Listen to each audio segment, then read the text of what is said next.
Assalomu alaykum bolajonlar. Bugungi darsimiz ishonch nima mavzusi. Demak, biz o'tgan darsimizda ham ishonch nima mavzusini o'tgan edik. Bugun ishonch nima mavzusining davomini o'tamiz. Yangi mavzuni bayon qilishdan oldin o'tilgan mavzu haqida qisqacha savol-javob qilib olamiz. Bolajonlar, sizlarga savol. O'zi ishonch nima ekan? Barakalla, to'g'ri javob. Ishonch bu odamning u meni aldamaydi, u menga yordam beradi deb ishonib turishi. Ya'ni siz onangizga sir aytib berasiz, chunki u hech kimga aytmasligiga ishonasiz. Yana bir misol, do'stingiz bilan kelishasiz. Ertaga bog'chada yoki maktabda uchrashasiz. Siz unga ishonasizki, u albatta keladi. Demak, sizlarga yana bir savol. Boshqalarning ishonchini qanday qilib qozonish mumkin? Barakalla bolajonlar, to'g'ri javob.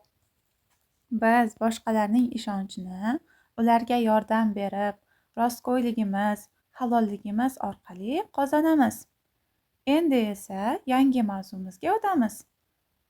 Hammamiz daftarimizni ochib, bugungi sanani qo'yib, yangi mavzuni yozamiz. Demak, bizga darsligimizda bir muammoli vaziyat berilgan ekan. Nigora Sobirovna sinf xonasidagi gullarga qarab turishni Sabina va Munisaga topshirdi. Qizlar gullarni parvarishlashga va'da berishdi. Sabina gullarni o'z vaqtida parvarishladi va ular chiroyli bo'lib o'sdi.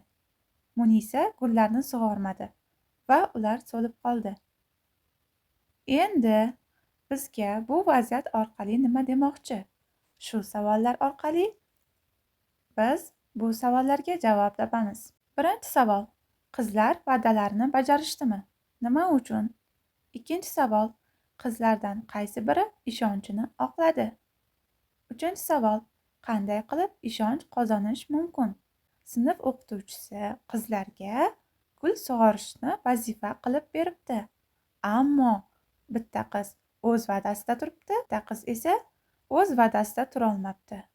Va bundan so'ng xonadagi bir gul chiroyli bo'lib o'sibdi, yana bir gul esa u sug'orilmaganidan so'lib qolibdi.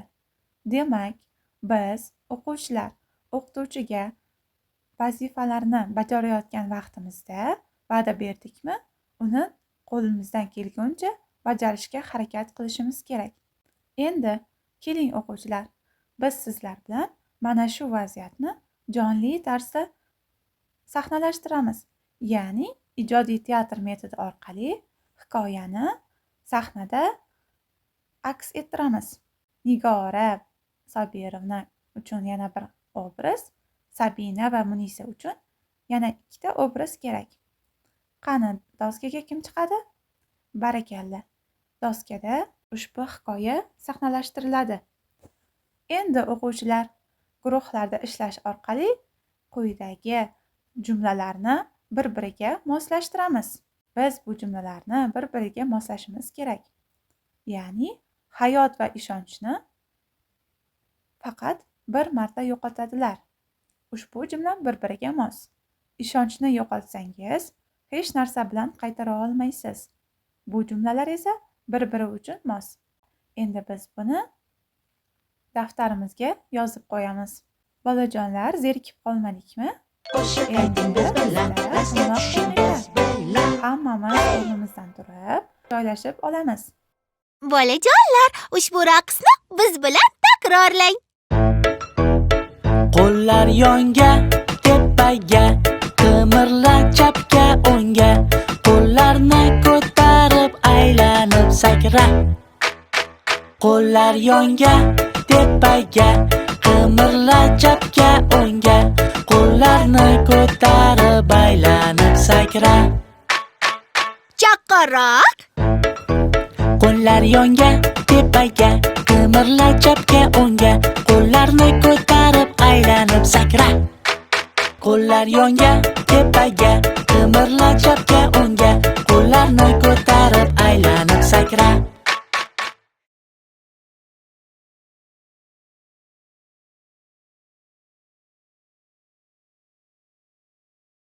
Qo'noq daqiqamiz tugadi.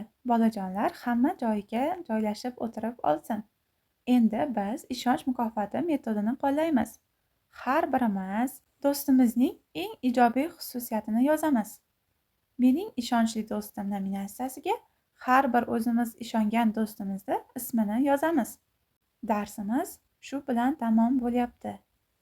Sizga darsimiz yoqdimi?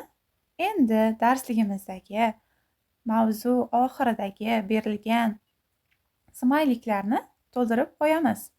Barakalla o'quvchilar. Bugungi faol qatnashganlarni shirin so'zlar yozilgan rag'bat kartochkalari bilan rag'batlantiramiz. Diqqat bilan eshiting. Uyga vazifa.